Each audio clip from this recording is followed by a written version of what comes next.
क्या क्रमित युग्मों के समुच्चय द्वारा नीचे दिया गया संबंध फलन है? यानी कि ये जो ऑर्डर्ड पेयर में रिलेशन दिया हुआ है, क्या ये फंक्शन है? तो इस प्रश्न को हल करने से पहले चलिए याद करते हैं कि संबंध क्या है और कौन से प्रकार के संबंध फलन हो सकते हैं।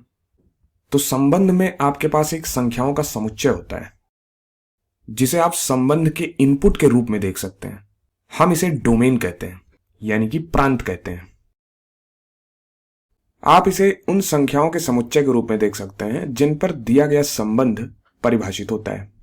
और फिर आपके पास संख्याओं का एक समुच्चय होता है जिसे आप संबंध के आउटपुट के रूप में देख सकते हैं, या फिर देख सकते हैं कि ये वह संख्याएं हैं जो डोमेन के किसी न किसी संख्या से जुड़ी हुई होती हैं, और इसे हम परिसर कहते हैं, यानी कि रेंज कहते हैं। तो यह एक काफी सीधा साधा विचार है। मान लेते हैं हमारे पास प्रांत में एक संख्या 1 है और इसको हम संबद्ध करते हैं, एसोसिएट करते हैं संख्या 2 से। तो यहां पर हमने प्रांत में उपस्थित संख्या 1 को परिसर में उपस्थित संख्या 2 से एसोसिएट किया है, संबद्ध किया है। तो इस प्रकार के संकेत में आप कह सकते हैं कि संबंध के पास 1,2 है। यानी कि यदि हम संबंध को क्रमित युग्मों के समुच्चय द्वारा परिभाषित करें तो उसमें यह ऑर्डर्ड पेयर 1,2 यानी कि एक क्रमित युग्म 1,2 इस समुच्चय में होगा। तो ये एक ही बात को कहने के दो अलग अलग तरीके हैं, दोनों का मतलब यहां एक ही है। अब संबंध ये भी कह सकता है कि हे, मेरे पास एक संख्या 2 है और ये भी 2 से ही संबद्ध है।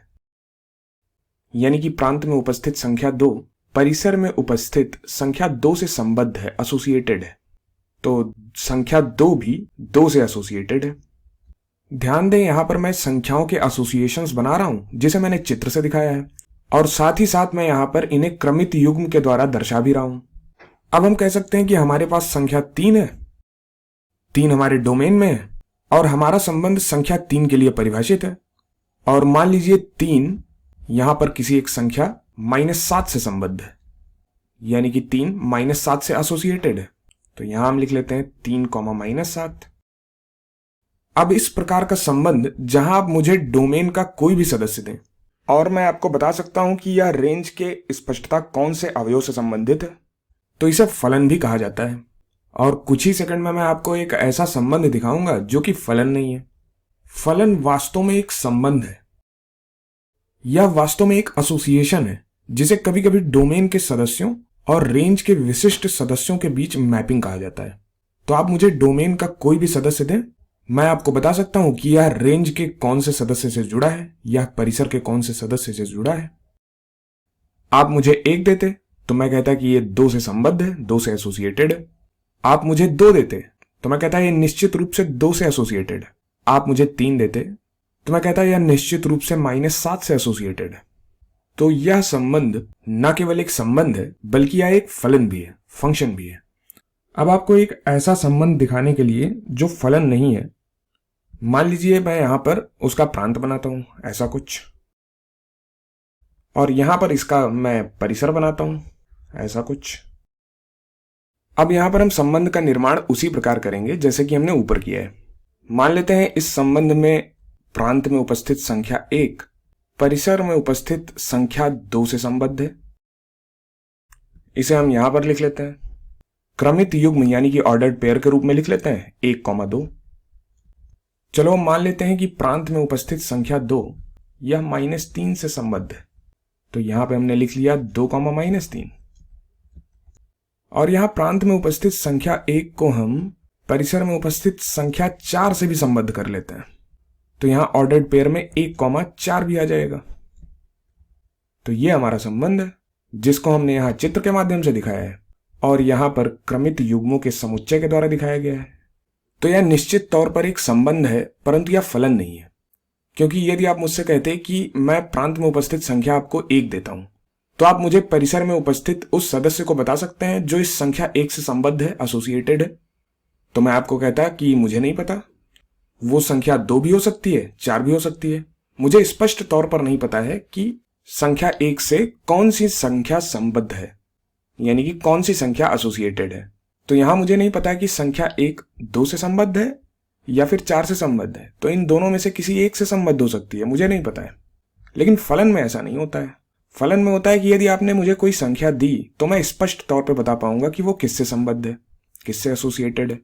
जैसे कि यहां पर यदि आपने मुझे संख्या 1 दी तो मैं स्पष्ट तौर पे बताऊंगा कि ये संख्या 2 से संबद्ध है। यदि आपने मुझे संख्या 2 दी तो मैं इसे स्पष्ट तौर पे बताऊंगा कि ये संख्या 2 से संबद्ध है। यदि आपने मुझे संख्या 3 दी तो मैं स्पष्ट तौर पे बताऊंगा कि ये -7 से एसोसिएटेड है, यानी कि -7 से संबद्ध है। तो चलो अब इस दिए हुए प्रश्न को देखते हैं और देखते हैं कि क्या यह दिया गया संबंध फलन है या नहीं। तो इसके लिए हम यहां पर इसका प्रांत लिखते हैं। तो प्रांत में कौन कौन सी संख्याएं होंगी? -3, -2, 0, -2, 3। तो यदि इसको समुच्चय के रूप में लिखें तो हम क्या लिखेंगे? -3, -2, 0, 3। तो यहां पर वो सारी संख्याएं हैं, तो यहां पर ये वो सारी संख्याएं हैं जिनके लिए संबंध परिभाषित है और इसको आप संबंध के इनपुट के तौर पे देख सकते हैं। तथा यदि इसके हम परिसर को लिखें, रेंज को लिखें, तो परिसर में वो सारी संख्याएं आएंगी जो इन संख्याओं से संबद्ध होंगी, एसोसिएटेड होंगी। तो रेंज में आ जाएगी संख्या 2, ये 4 है तो 4, 5, यहां पे 6 है तो 6, और फिर 8 है तो 8। यहां पर चाहते तो हम संबंध को इस तरह चित्र बनाकर भी दिखा सकते थे, लेकिन यहां पर हमने इसका स्पष्ट तौर से प्रांत तथा परिसर लिखा है। अब हम इसका एसोसिएशन बनाते हैं, यानी कि देखते हैं कि कौन सी संख्या किससे संबद्ध है। तो यहां पे देखिए -3 2 से संबद्ध है, तो -3 2 से संबद्ध होगा। -2 4 से संबद्ध है, तो -2 4 से संबद्ध होगा। 0 5 से संबद्ध है, तो 0 5 से संबद्ध है। अब -2 6 से संबद्ध है, तो यह रोचक है। यहां पे हमने देखा कि -2 4 से भी संबद्ध था, अब यहां पे कह रहा है कि -2 6 से भी संबद्ध है, तो -2 6 से संबद्ध है। तो यहां पर इसे दिखाएंगे। और अंततः 3 8 से संबद्ध है, तो ये 3 8 से संबद्ध है, यहां पे दिखाते हैं इसे। अब प्रश्न यहां पर यह है कि क्या ये फलन है? तो ये पता होने के लिए आपको पता होना चाहिए कि प्रांत में उपस्थित प्रत्येक अवयव परिसर में उपस्थित कौन से अवयव से प्रतिचित्रित है, यानी कि मैप्ड है। जैसे कि यहां पर यदि मैं इनपुट में -3 लिखूं तो मुझे आउटपुट में 2 मिल रहा है, लेकिन यहां पर इनपुट में -2 रखने पर हमें आउटपुट में 2 संख्याएं मिल रही हैं, 4 मिल रहा है और 6 मिल रहा है। तो यहां पर एक कंफ्यूजन है कि -2 किससे संबद्ध है, 4 से संबद्ध है या फिर 6 से संबद्ध है। यानी कि यहां पे एक कंफ्यूजन हो रहा है कि -2 की मैपिंग किससे हो रही है, इसका प्रतिचित्रण किससे हो रहा है, 4 से हो रहा है या 6 से हो रहा है। तो इस कंफ्यूजन के होने की वजह से ये फलन नहीं है, क्योंकि फलन में प्रांत में उपस्थित प्रत्येक सदस्य परिसर के किसी एक ही सदस्य से मैप होता है, या फिर कहें एसोसिएटेड होता है, संबद्ध होता है। अर्थात प्रांत में उपस्थित कोई भी सदस्य एक साथ किन्हीं 2 सदस्यों से संबद्ध नहीं हो सकता है, उस अवस्था में वो फलन नहीं होगा। इसलिए हम कहेंगे कि यह एक फलन नहीं है।